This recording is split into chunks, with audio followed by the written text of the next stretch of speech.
In 2026, during a hard time called the Great Depression, people are really struggling for money. To help out, the government starts something called the California Grand Lottery.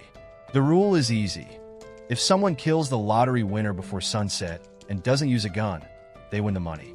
In 2030, in Los Angeles, a man named Sean wins the lottery. But now, a group of people is chasing him to take his prize. Sean fights them off and jumps over a fence to escape. He breaks into a house and smashes a phone, but a drone is watching him the whole time. An old lady who lives there shoots Sean with a special lottery gun and calls the officials. They check and confirm he's dead, and she gets a check for $22 million. The lady is very happy. A month later, a girl named Katie arrives in LA to restart her acting career. On the bus, she plays with a small Oscar keychain, which is likely something special to her. She entertains a little girl, but the girl's dad is rude on the phone. To scare the dad into being nicer, Katie pretends to be a police officer. An old lady thanks Katie for her help, but later steals her watch. Katie sees an ad for a bodyguard by a guy named Lewis and wishes she had some protection. As she walks around, she notices how angry and violent people are. The news is buzzing about the next lottery, happening in 18 hours with a prize of $3.6 billion. At home, a guy named Noel is excited about the lottery and gets his weapons ready while singing the Ninja Turtles song. Katie arrives at her new apartment, which she rented online, but it's awful.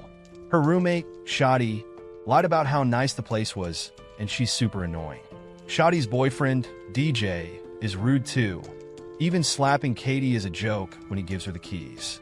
The next morning, Katie wakes up to water leaking from the bathroom above, ruining her clothes. Shadi doesn't help and offers to rent her clothes instead. Frustrated, Katie buys an ugly outfit and takes a cab to her audition. The cab driver is creepy and talks about celebrities like Machine Gun Kelly, who has his own bunker. At the audition, Katie has to pay $400 just to try out. She tells them she used to act in TV commercials as a kid, but stopped to take care of her sick mom. Now that her mom is gone, she wants to act again. While searching for her notes, Katie accidentally activates Shadi's lottery ticket by putting her thumb on it. This registers her as a lottery player without her knowing. During the audition, all the other actresses' lottery tickets suddenly go off, declaring Katie is the winner and showing her face. The actresses start attacking her with anything they can find. Katie fights back using some stage fighting skills and escapes to another floor, hiding in a room. Unfortunately, it's a self-defense class, and those people try to attack her too, calling her my Jackpot. She dodges their attacks, causing them to fight each other, but no one listens to her. A man throws Katie through a wall, and she crashes into a yoga class where even more people want to kill her. The self-defense group follows, and a big fight breaks out with blood everywhere. Just when a guy grabs Katie, Noel crashes through the ceiling and saves her by throwing the man into a wall. Noel tells Katie she gets 5 free saves, but after that, he'll charge her 10% of the lottery prize for his help. After he knocks out some people, Katie has no choice but to agree. Noel fights hard, even using Katie as a weapon by tying her to his back for safety. He defeats everyone and carefully positions their bodies so they don't choke. He tells Katie that a drone will post her location every 14 minutes, so they need to move fast. As they leave, someone throws a knife at Katie, but Noel helps her dodge it. They get into his car and drive away, but more people are getting alerts about Katie's location and are getting ready to attack her.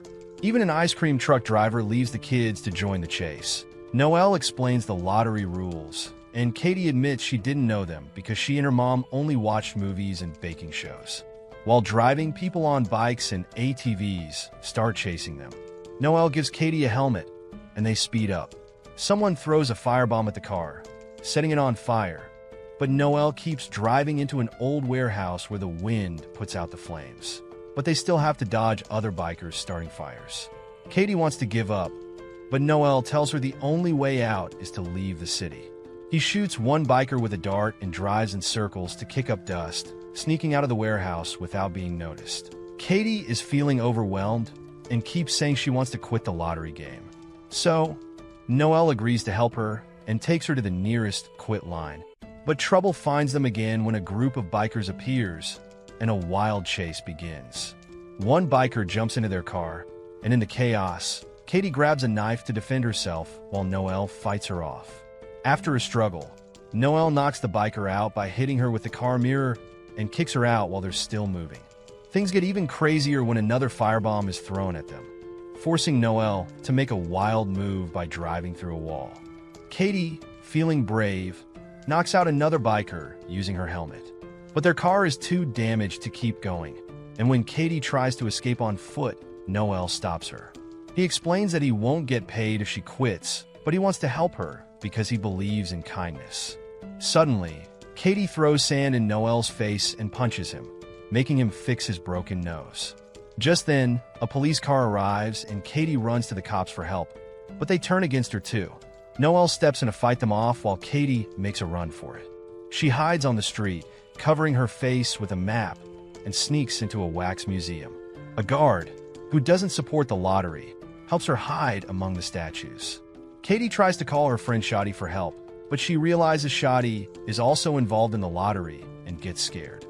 Shadi and DJ try to find her, but the guard stops them, reminding them of their bad behavior before. Shadi knocks out the guard and rushes inside. Katie hides behind a statue, but gets spotted when she tries to sneak away. In a scramble, she fights back, throwing things to escape. Katie grabs a statue's staff to defend herself. The fight moves into a horror room, where they use movie props as weapons. Finally, Katie manages to escape, and just as Shadi throws a fake axe at her, she drops the security shutter, trapping Shadi and DJ inside. As she rolls out, a tour bus guide spots her and announces her location. Before the attackers can reach her, Noelle shows up in a police car to rescue her. Even though Katie is still unsure if Noelle is really trying to help her, they end up at Machine Gun Kelly's house for safety. She mistakenly thinks he wants something inappropriate when she asks for help. The bus arrives, so Katie grabs Noelle's dart gun and forces Kelly to open his panic room. They lock him inside and face a crowd trying to break in.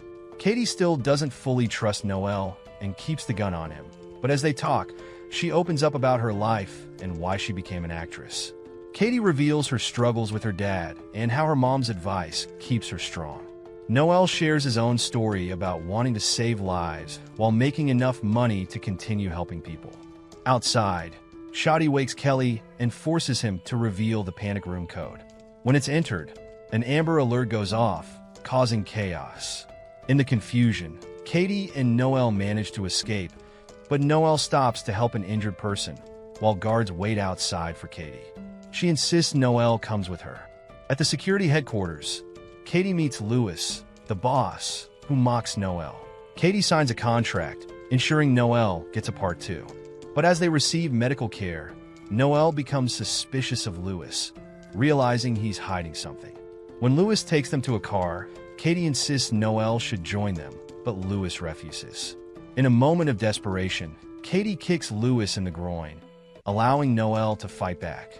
The chaos escalates as Katie hides in a fake car while social media buzzes with her story, calling her a hero. When Louis threatens to kill Noelle unless she returns, Katie makes a brave choice to confront him. She arrives at an old theater where Louis confesses to his past wrongdoings. She pretends she will hurt herself to stop him from getting the prize money, telling him that he will kill her anyway. She records everything to post on social media, making it hard for Louis to hide his wrongdoings.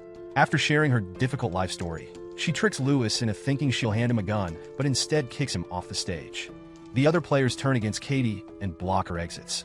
She fights back using anything she can find, but Louis grabs her leg, causing her to fall.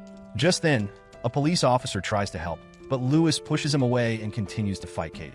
Suddenly, Noelle, who is tied to a chair, starts singing the Ninja Turtles theme song while trying to fight back. As he breaks free from his chair, Katie bites Louis, grabs his weapon, and throws the keys to Noelle.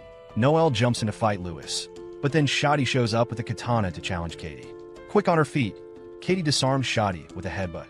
With only 4 minutes left, a huge crowd rushes into the theater, and Katie climbs the stage decorations to escape while Noelle battles Louis. Louis picks up an axe from another player, but Noelle cleverly uses symbols to defend himself and defeats Louis. The bus lady tries to follow Katie up the stage, but Katie kicks her off. To slow down the others, Noelle starts breaking apart the stage decorations. Meanwhile, Lewis's men create a human stairway to reach Katie, and they tackle Noelle to the ground. When Lewis finally reaches Katie, they engage in a fierce fight. Katie slips and hangs on the edge, but reveals that she has activated one of Lewis's grenades with her keychain. The grenade goes off, killing Lewis, and Katie falls. Fortunately, her fans catch her with a large flag just in time. As the countdown hits 0, Katie hugs Noelle and promises to give him half of her prize money. When the lottery officials show up with the check, Katie surprises everyone by saying she doesn't want to be an actress anymore. 6 months later, Katie and Noelle are busy working on charity projects, including a free protection agency, a self-defense and stage fighting school, and a center for kids with bad parents. Noelle tries to open a Ninja Turtles-themed pizzeria, but gets sued for copyright issues. The pair also enjoys a fun vacation on their own super yacht, celebrating their new life together.